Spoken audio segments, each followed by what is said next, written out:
Alright. Yan. Magandang araw mga kabatas natin at welcome sa isang live stream. Mga kabatas natin, ito na ba yung ending?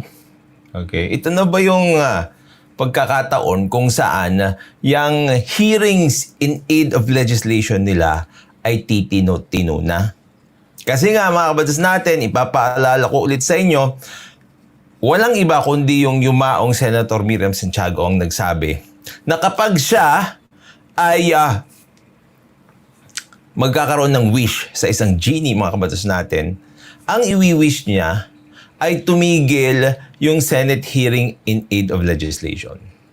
Sinabi niya rin, mga kabatas natin, na kapag siya ay nagkaroon ng isa pang pagkakataong mabuhay, ang gagawin niya, iimbestigahan niya isa-isa lahat ng tao na nasa Congress.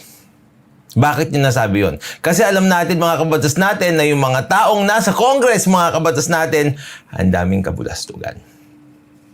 At isang kabulastugan, mga kabatas natin, ang na-expose. Dahil dito sa hearing sa House of Representatives na hiniring din sa Senado. Tapos ngayon, mga kabatas natin, ang nangyayari ay unahan para kontrolin yung naratibo. Ganyan kasi mga kabatas natin. That's why we, as a people, should develop critical thinking. Kasi nga, mga kabatas natin, nakikita nyo ngayon kung ano ang ginagawa nila sa atin. Bakit kaliwat kanan ng pagpapa-interview nitong si Representative Abante at saka ni Representative Fernandez? Bakit? Because they want to control the narrative. They want to be the last say. Diba? O ngayon, mga kabatas natin, na isa lang itong si Congressman Abante dito kay Karen Davila. Si Karen Davila, mapusok din, mga kabatas natin. Mapusok din. Sige, let's go, let's do this. That people would just believe a killer telling lies in the Senate committee. Well, don't. It goes also the same, actually, to the House of Representatives. Pag titignan nyo kasi mga kabatas natin, ano na yung nangyayaring labanan dito? Ang nangyayaring labanan na dito ay kredibilidad. Aling hearing ang mas credible? Yung House of Representatives o yung Senado? Itong si Congressman Abante, ang banat niya dito, mga kabatas natin, ba't kayo naniniwala agad sa killer? Kasi sinasabi nila na yung mga tao daw, okay, na tumitistigo laban sa kanila ay mga killer. Bakit nyo paniniwalaan? Well, mga kabatas natin, opinion ko lang ha. Wala mo offend. Opinion ko lang. Mas maniniwala ako sa killer kesa sa sinungaling. Agree ba kayo sa akin doon? Agree ba kayo sa akin doon? Mas maniniwala ako sa killer kesa sa sinungaling. Kasi mga kabatas natin, pwedeng killer siya pero nagsasabi siya ng totoo. Pero yung sinungaling, well, sinungaling nga eh. Bakit magsasabi ng totoo yun? Hindi mo rin na-gets yun kasi. Kung Abante, atrasado ka nun. Diba? Yung sinungaling ang hindi mo paniniwalaan. Yung killer, pwede paniwalaan yan. Basta nagsasabi ng totoo. Diba? Don't believe that the previous government used killers to testify against former Senator Laila de Lima. That was believed. We're not talking about the previous committee hearings. We're talking di ba? Ang tanong niya, mga kabatas natin, well, ginawa nyo rin yan noon, yung previous, di ba, na batch ng mga senador, ginawa nyo rin yan. Mga killers din ang nag-testify laban kay Senator Laila de Lima. So, ano sagot niya? Senator Laila de Lima. That was believed. We're not talking about the previous committee hearings. We're talking about the hearing now. Okay. Di ba? So, ibig sabihin, mga kabatas natin, noong previous hearing, pwedeng paniwalaan ang mga killer. Ngayon, na hearing, hindi na pwedeng paniwalaan yung mga killer. How convenient. Pero ulitin ko, ang mga dapat hindi paniwalaan yung sinungaling. Kasi kahit killer yan, pwedeng nagsasabi ng totoo. Okay? Let's go. Okay, so my question is this. My question, Sabi niya, Aya Hart, tama rin ito. Going with this argument, bakit nila inimbitahan sa Quadcom as resource person in the first place if questionable pala si killer? Di ba, Aya Hart? Tama yung sinabi mo. Sila naman yung unang naniwala dun sa killer. Sila yung unang naniwala sa killer, sila pa nga yung unang gumamit sa killer, sa testigo ng killer. Ngayon, kung yung kwento ni killer ay hindi na ayon sa kanila, it doesn't favor them anymore, bakit ka maniniwala sa killer? Come on. Kayo yung nagpalabas ng witness na yun. Kayo ang unang gumamit ng witness na yun. Di ba? Oh. Representative, if you're saying why believe the statements of a killer instead of yourself, why even use him as a resource person? If that's your argument, you said he's a killer, he shouldn't be believed. So why believe him in the Quad Committee hearing? We would like Correct. Grabing supalpal to. Ay, nako.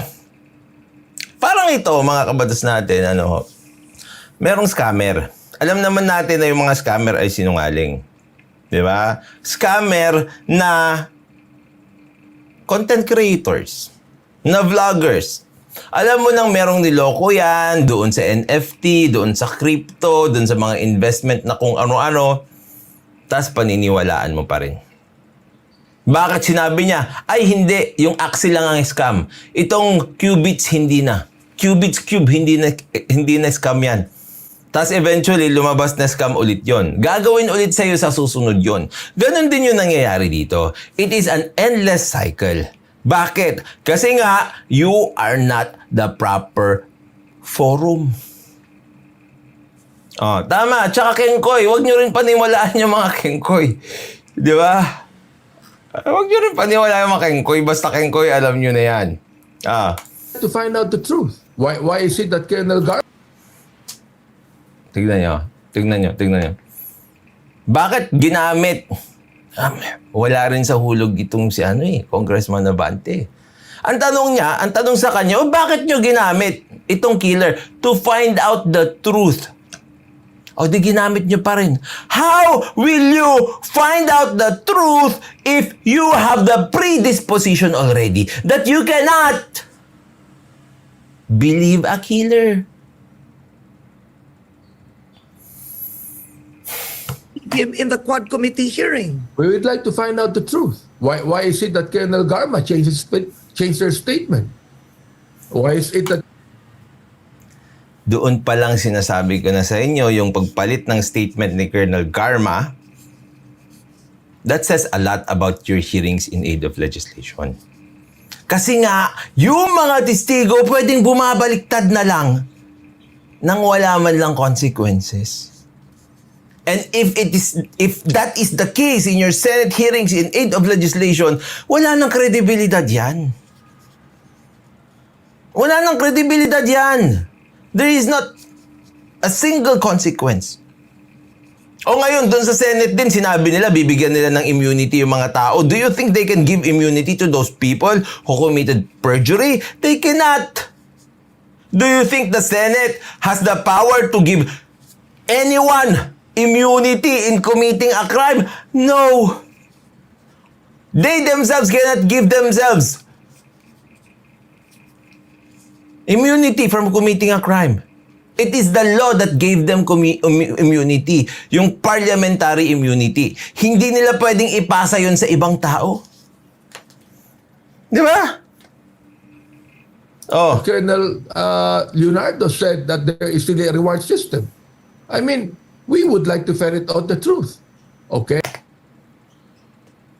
You can handle the truth. We want to ferret out the truth. What happened? What happened? Anong nangyari? You are just wasting our time and our money. Huwag niyo paniwalaan yung killer. Ikaw nga yung nagpasok ng killer dyan. Di ba? Sabi ni Manny Game, akala ko pro BBM attorney, mag-unsub na kami. Pro BBM talaga ako. Pro Duterte din ako. Pro Duterte din ako. Let's go. Okay? Now, I just said, okay, Ito. I mean, we would like to ferret out the truth. Okay? Now, I just said, okay, why would anyone believe a killer? But in our Quadcom meeting, we invite everyone, we invite all the witnesses that would tell us the truth on this. So, binabaliktad mo na yung sarili mo. Kasi sinabi mo, why would anyone believe a killer? Ngayon, sinasabi mo na doon naman iniimbitan nyo lahat. So, pinapaniwalaan nyo rin talaga yung killer. Eh, ikaw yung nagsabi na dapat hindi paniwalaan yung killer. Hindi kita maintindihan.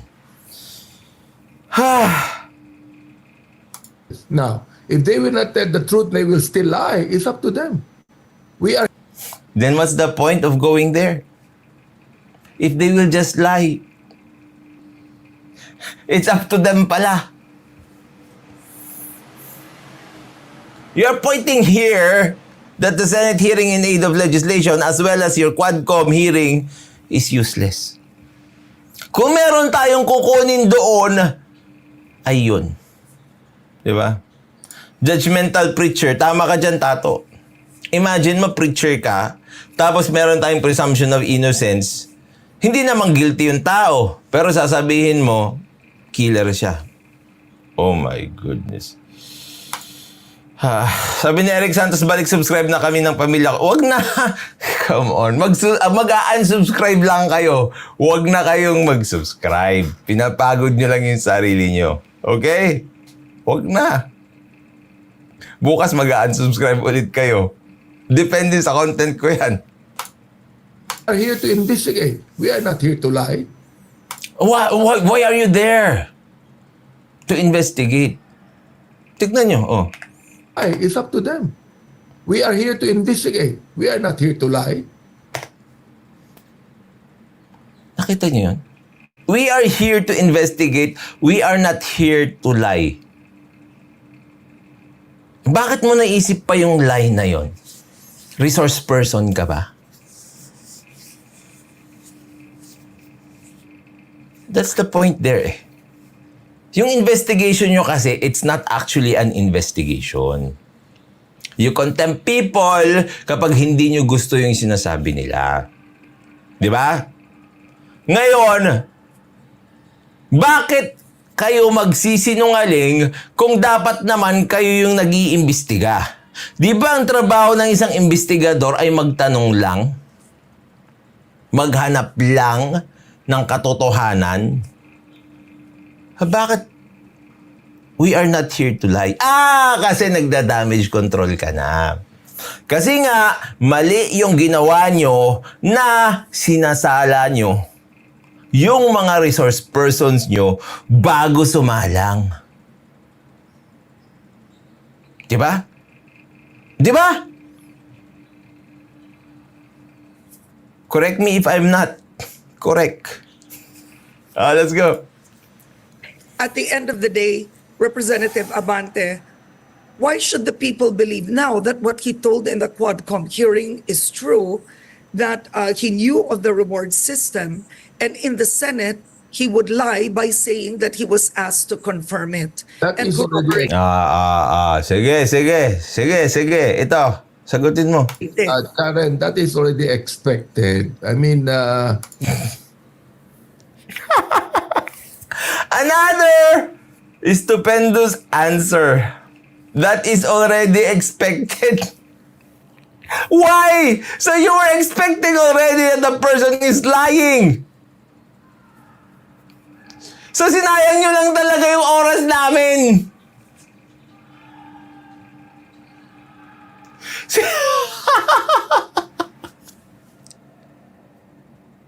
If you know an experiment will definitely fail, well, do the experiment in the first place.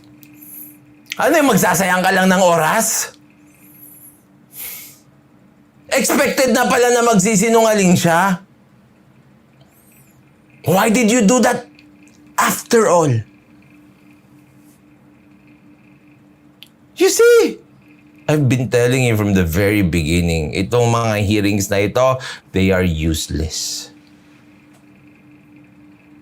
Alam mo naman pala na walang kwenta yon, expected mo na, tapos ganun pa rin. We know for a fact that anyone that would go to the Senate would perhaps change their statement. That is already. So you already know that the people who you are interviewing in the Quadcom committee were lying. Then why did you believe them in the first place? Hindi. Naniniwala lang kayo when it's convenient. Di ba? Is that how it's supposed to be? Sabi na totally useless, politica useful naman. Tama nga naman. Kasi nga, eleksyon. Balikan lang ng political witch hunts. Exactly. And in doing so, they're wasting our time and money.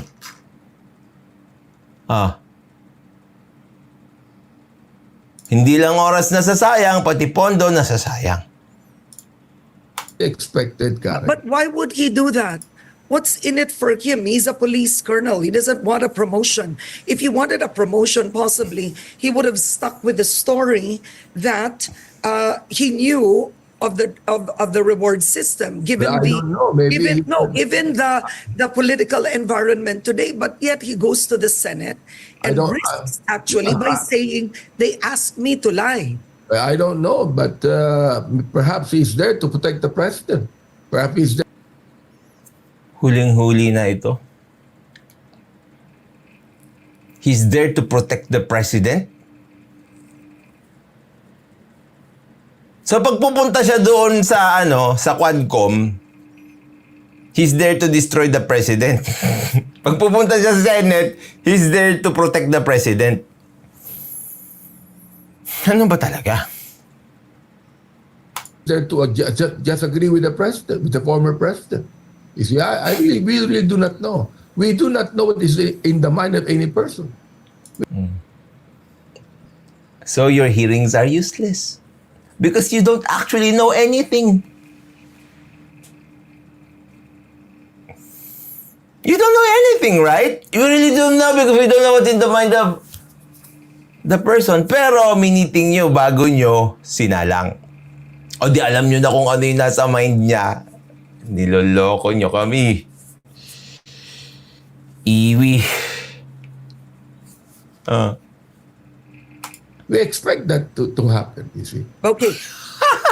Do you know that by saying that you expect that to happen, you're actually telling us that what you're doing is useless? Because you already know that that will happen. And yet you still did it. You know that the hearing is useless. You know that kapag nandito siya, iba yung sasabihin niya. Tapos pag nandyan siya, iba yung sasabihin niya. Still, you opted to waste our money.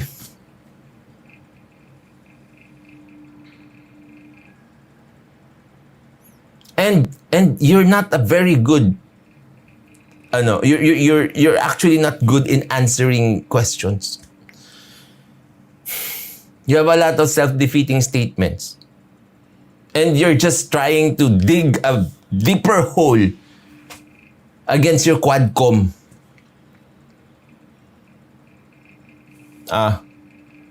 So you've denied it, so it becomes he said, she said, in this case, he said. But at the end of the day, looking at your actions and Representative Dan Fernandez's actions, have you learned a lesson not to speak with resource persons before a hearing? Di ba? Yes. That's not good kasi. Why you do that, ha? Why you do that, ha? Perhaps, Karen, perhaps in that way, we were taught a lesson. Sa amin lang, we are... I know you know already that that's wrong, right? Ngayon, you were taught a lesson because mahuhuli ka pala. Pero pag hindi ka nahuli,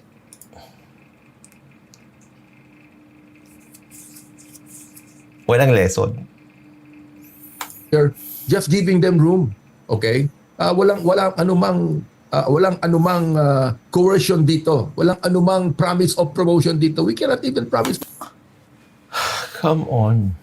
You're again digging a deeper hole. Promise of promotion ka naman. Ang punto doon, mali yung ginawa nyo. Na kailangan nyo silang kausapin bago sila umupo. Doon sa pagtitistigo nila. Oh. Promotion, who are we anyway? You see, we just want to let the people know the truth about the EJ case. Mas matindi ang EJ case. Rather,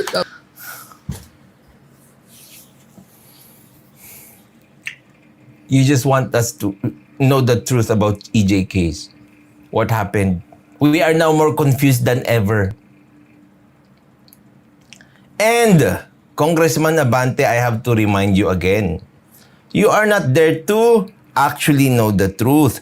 You're supposed to be there to make laws. Kaya nga, hearings in aid of legislation.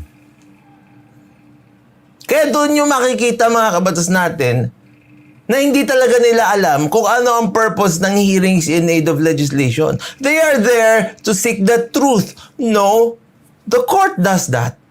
You are there to have resource persons para matulungan kayo na gumawa ng batas. Pero anong ginagawa nyo dito? Ang ginagawa nyong pang-gipit sa mga kalaban nyo. Di ba? Come on. more than any statement of any police officer. Okay. But at the end of the day, but Attorney, parang naiba ang ihip ng hangin sa paano naiba yung ihip ng hangin? Paano? a meeting with a witness, a resource person, you have two sitting representatives, you are co-chairman of the hearing, people can perceive that as undue influence. Correct. Tell me more about it, Congressman Abante. That's subtle pressure. I don't think so. That When could be people- perceived as subtle pressure, Perhaps, influence. Remember, you are co-chairman of that committee. Perhaps some people would perceive that, but most people will not. You know, I'm the chairman of the Committee on Human Rights, and we would like to find out. You see that? Even in a personal way. See? He's not answering the question.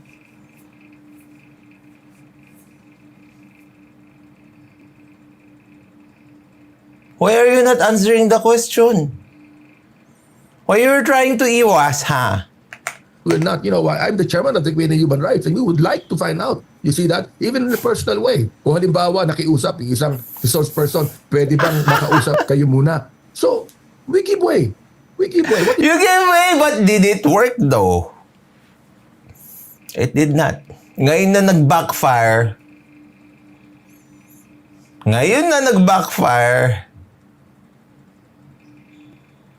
hindi! Gusto lang namin malaman yung katotohanan! Come on. Paano kung yung tama naman ang alamin natin? Tama ba yung ginawa nyo? Laging tinatanong sa'yo ni Karen Davila, tama ba yung ginawa nyo? Procedure nyo na ba yan? Ginagawa ba yan talaga? Hindi, di ba? Bakit ayaw mong sabihin na hindi tama yung ginawa nyo? Na undue influence yung ginawa nyo? Bakit pag tinanong ka, ayaw mong sagutin yung question? What is wrong with that? You see that? We give way.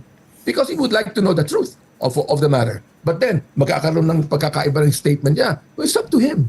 It's up to him.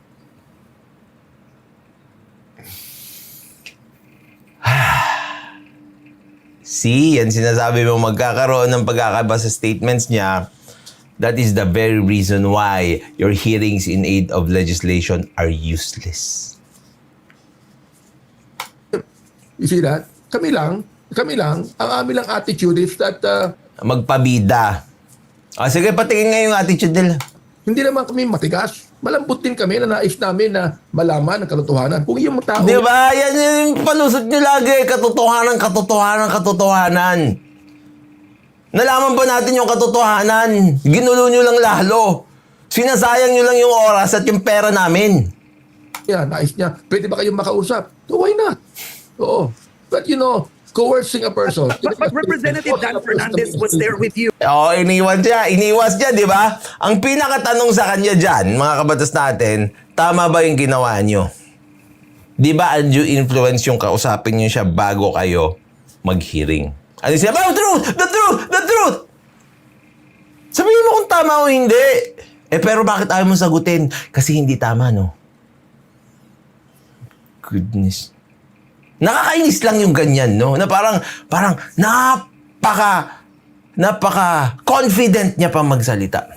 Parang cheese lang, no? Napaka-confident niya magsalita. Tapos, confident lang siya. Yun lang. You. Representative Dan Fernandez was there with you, right? Yeah. And Colonel Grijaldo's statement was firm. Sinabi niya, he put the paper, he was holding on the table, I believe he said this in Filipino, and he said, this is the statement you'll say. Tinuturo niya yung paragraph. This is Colonel Garma's supplemental affidavit. Just say you know Binabasa niya yung notes niya. the reward system. Ikumpirma mo lang. Kumpirma mo to. Hawak yung papel. Why would he invent Hindi niya sasagutin. that story? Who invented, Karen? We So didn't- why would Grijaldo invent that story? Okay. Well, I don't know about him. Perhaps you could be able to... Sabi ko sa'yo eh. Yan. Pati nga yung nagsinungaling. Bakit nagsinungaling? Well, choice niya yun. Ask him, why would he invent that kind of a story? See? He might be protecting someone else. No, He so might be you're protecting, saying Dan Fernandez did whatever not it do that? See, he is one of those that... Hindi niya sasagot eh. Napakadiretso ng tanong. Are you saying Dan Fernandez did not do that? Oh. You can even answer questions directly. You're saying Dan Fernandez did not do that? See, he is one of those that knew the killing of General Barayuga. Now, I do not know if anyone would just look at his statement. He was one. Ang tanong, ginawa ba yun ni Congressman Dan Fernandez o hindi? Bakit ayaw mong sagutin?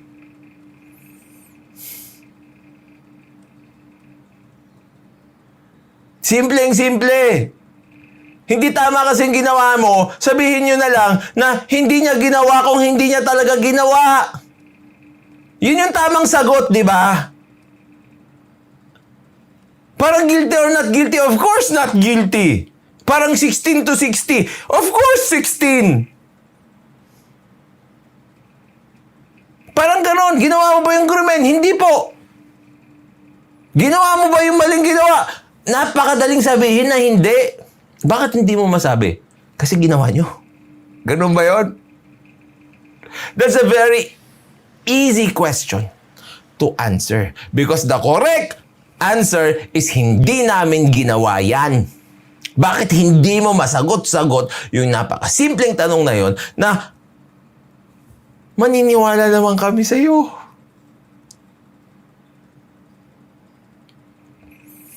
One of those that are accused in the killing of Barayuga. Yun dapat yung sinabi niya. I was not part of the killing of Barayuga. Hindi naman yan yung tanong. Yung tanong naman yung kay Congressman Fernandez. Lokohan talaga tayo dito. What he has said, you see? And the thing is this, kawawa naman si Colonel Garma. Colonel Garma has a change of heart.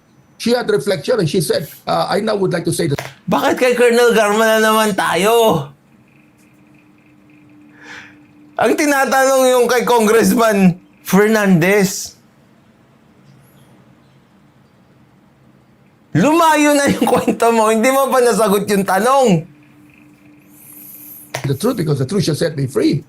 Ang nais na...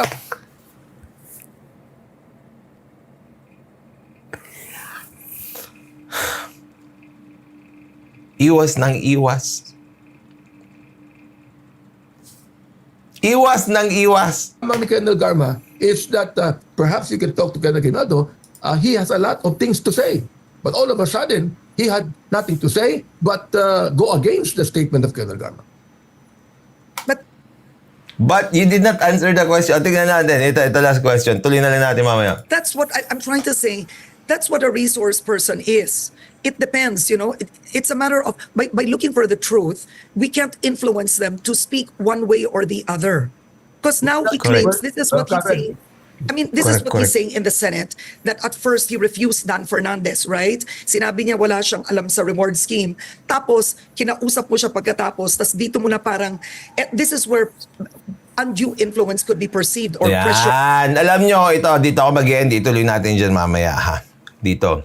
Alam nyo kung bakit napaka-importante itong tanong ni Karen Davila tungkol sa undue influence. Kasi if they are really unduly influencing the witnesses, the resource persons in the Quadcom, there is a very high possibility that Garma was also unduly influenced kasi nga si Garma bumaliktad din at nag-iba nung kanyang statement pagkatapos nilang ikulong. Okay? Maraming salamat mga kapatid natin. Lipat tayo sa kabila. Siyempre, matulog tayo na mahimbing. Kung matutulog na tayo dahil alam natin na natutulog na mahimbing, siya yung laging panalo. Paalam pa pansamantala.